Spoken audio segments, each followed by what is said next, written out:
ایک اور فتنہ ایک خاص حصے سے اٹھا ہے، لیکن ایک عارضی محرم اور ابدی محرم میں فرق کر دیا انہوں نے۔ عارضی محرم کیا ہے؟ سالی جو ہے وہ عارضی محرم ہو گئی۔ کیوں؟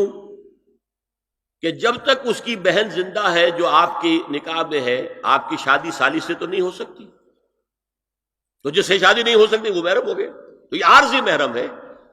ہاں اگر آپ کی زوجہ فوت ہو جائے تو پھر نکاح ہو سکتا ہے، یہ عارضی اس وجہ سے ہے، پھر وہ نامحرم ہو جائے گی۔ تو اس اعتبار سے یہ ایک فتنہ ہے جو اس دور میں اٹھا ہے۔ محرم کوئی عارضی نہیں ہوتا، محرم وہی ہے جو ابدی محرم۔ دیکھیے دیور، جبکہ اس کا شوہر ابھی زندہ ہو تو دیور سے پردہ کرے گی کہ نہیں؟ شادی تو نہیں ہو سکتی۔ ہاں بھائی مر جائے تو شادی ہو سکتی، اس کو انہوں نے کہہ دیا یہ عارضی محرم۔ اسی طریقے سے بھابھی، جبکہ بھائی ابھی زندہ ہے، پردہ نہیں، وہ شادی نہیں ہو سکتی، بھائی فوت ہو جائے شادی ہو سکتی، عارضی ہو۔ یہ بالکل غلط ہے، بہت بڑا فتنہ ہے۔ محرم وہی ہے کہ جو ابدی محرم ہے، محرم ہے کہ اس پر حرام ہے اس میں نکاح ہونا ہر حالت کے اندر۔ اور جہاں تک یہ رشتے ہیں باریک، سالی اور دیور، اس کے بارے میں تو حضور سے پوچھا گیا دیور کے بارے میں، تو آپ نے فرمایا الحم و موت، دیور تو موت ہے۔ اب آپ سوچئے ہمارے ہاں کو پردہ ہے دیوروں سے، کو پردہ ہے سالیوں سے، کو پردہ ہے نندونیوں سے؟ الحم و موت، موت کیوں؟ یہ دیور ہندی کا لفظ ہے، دیور کے بارے میں تو تصور یہ تھا کہ یہ دوسرا شوہر ہے، ور ہے، دیور دوسرا شوہر۔ حضور نے فرمایا الحم و موت، دیور تو موت ہے، موت کے درجے میں۔ ایک اور بات نوٹ کیجئے، ایک خیال کیا ہے ظاہر، اور اس میں افسوس ہے کہ بعض لوگ جو پردے کے بڑے حامی ہیں، بڑے شدید حامی ہیں، ایک صاحب وہ بھی ہیں کہ جنہوں نے ایک بہت بڑی کتاب پردے پر لکھی اور بڑی عظیم کتاب تھی، ایک دوسرے بھی ہیں جنہوں نے چھوٹی لکھی لیکن اچھی کتاب لکھی، لیکن یہ دونوں ایک جگہ آ کر مار کھا گئے کہ یہ جو قریبی رشتہ دار ہیں ان کے ساتھ اتنی سختی نہیں ہونی چاہیے۔ حالانکہ فلسفہ سمجھ لیجیے اچھی طرح، جو قریبی رشتہ دار ہوں گے، کزنز ہیں، اب کزنز کا عیسائیوں کے ہاں شادی نہیں ہو سکتی، کزنز جو ہے جیسے سگے بھائی سے شادی نہیں ہو سکتی، کزن سے بھی نہیں ہو سکتی، ان کا تو معاملہ اور ہو جائے گا۔ ہمارے ہاں تو شادی ہو سکتی، چچا زاد ہو، مامو زاد ہو، خالہ زاد ہو، شادی ہو سکتی۔ اس اعتبار سے جن سے جتنے زیادہ ربط کا معاملہ ہے اتنا ہی اندیشہ زیادہ ہے۔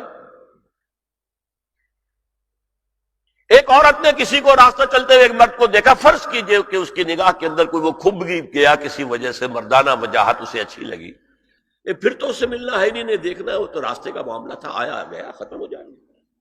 جو گھر میں آ جا رہے ہوں ان سے تو زیادہ پردے کی ضرورت ہے، کانٹیکٹ کے مواقع زیادہ ہیں، بات سری ہوگی بڑھتی چلی جائے گی کانٹیکٹ کی وجہ سے۔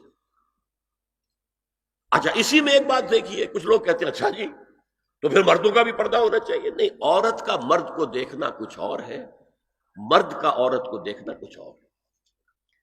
مرد کی فطرت میں گرے اقدام ہے، آگے بڑھ کر کچھ ہے حاصل کرنا، عورت کی فطرت میں بلکہ اس کا حسن اس میں ہے گریز، پیچھے ہٹنا، لہذا پردہ عورت کے لیے مرد کے لیے نہیں۔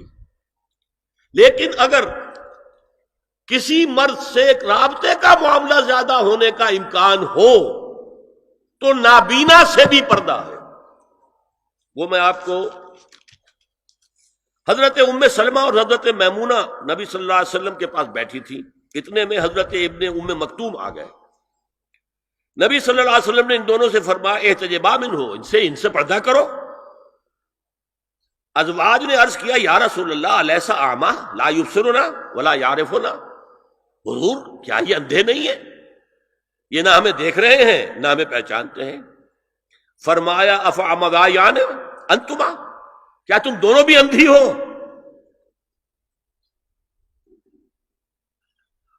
الا تبصران ہی، کیا تم نہیں دیکھ رہی ان کو؟ حضرت ام سلمہ تصریح کرتی ہیں ذالک بعد ان امر بالحجاب، یہ جب حجاب کا حکم آ گیا تھا تب حضور نے پھر یہ حکم دیا. اس کی وجہ کیا تھی؟ حضرت عبداللہ ابن مکتوم کا گھر میں آنا جانا تھا، تو اگرچہ اندھے ہیں لیکن یہ کہ یہ بار بار کا آنا جانا اس سے فتنے کا ایک دروازہ کھل سکتا ہے، اس دروازے کو بند کر دیا گیا. حضرت عائشہ کے پاس ایک نابینا آیا تو انہوں نے اس سے پردہ کیا، کہا گیا کہ آپ اس سے پردہ کیوں کرتی ہیں، یہ تو آپ کو نہیں دیکھ سکتا. جواب میں حضرت ام المومنین نے فرمایا لاکنی انظر الیہ، میں تو اسے دیکھ رہی ہوں نا. عورت مرد کو دیکھے، البتہ یہ کہ عام حالات میں آپ بازار میں چل رہے ہیں، عورت جا رہی ہے، کوئی باہر نکلنا پڑا ہے، تو اس حالت میں اگر وہ مرد کو دیکھتی ہے تو اس میں در حقیقت وہ فتنہ نہیں ہے کہ جو گھر میں آنے جانے والے لوگوں کا ہے. تو جو یہ کزنز ہیں، جو قریبی رشتہ دار ہیں، جن کا آنا جانا زیادہ ہے، ان سے زیادہ سخت پردہ ہونا چاہیے بنسبت اجنبیوں کے، کہ اجنبیوں سے آج اگر کوئی دیکھ بھال ہوئی ہے تو اس کے بعد پتہ نہیں پھر کبھی دیکھے گا بھی کہ نہیں یا دکھے گی کہ نہیں. هي الحلقات تحفظني بآيات من القرآن، هي الحلقات تملأني بحب المصطفى العدنان، هي الحلقات تحفظني